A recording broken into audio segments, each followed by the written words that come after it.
gentlemen, boys and girls, children whose parents don't pay attention to what they Google, you are joined, as always, most times, by me, your hero, your role model, the prophet of pasta, the shaman of sauce, the man who come election time, you will vote your exalted overlord, and I will give you the millions and millions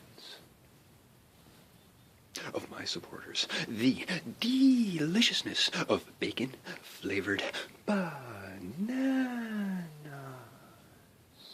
Here's some random facts for you, some random facts just to think about. Iraq. Weapons of mass destruction, kill Saddam. Did you know that prior to America's invasion of Iraq, Saddam was in the works of changing how oil is traded on the global market?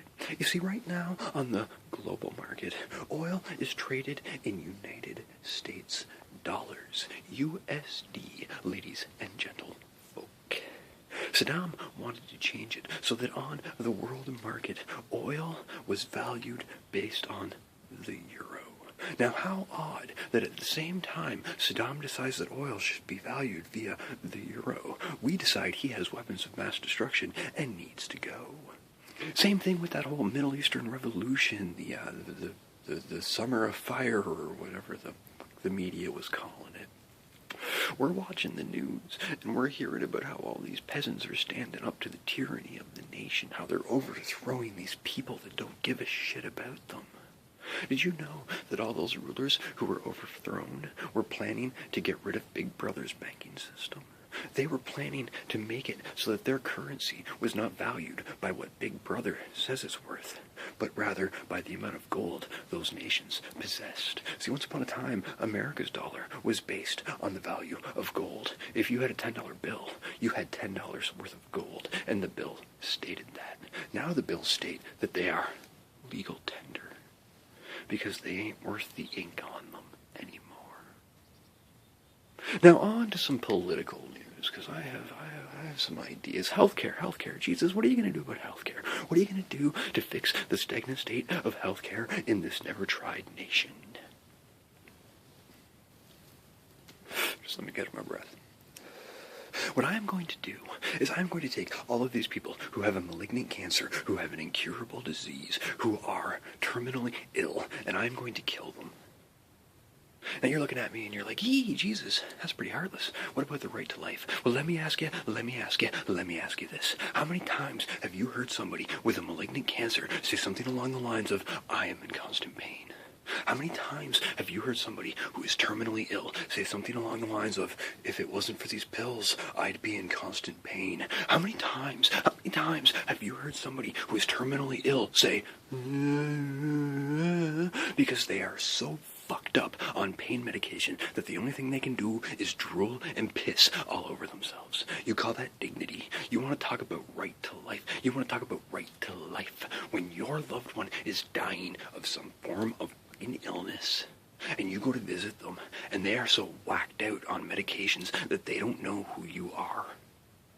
You call that dying with dignity? Do you call it when you're sitting there in a hospital bed, unable to move, breathing via a machine, dying a little more each day, but you have to suffer, you have to be there in consistent fucking pain, hyped up constantly on medication, because you have the right to life. You have to suffer. You have to be disgraced. You have no dignity. You have no honor. But we're going to force you. We are going to force you to live, because we believe you have the right to life. Not anymore.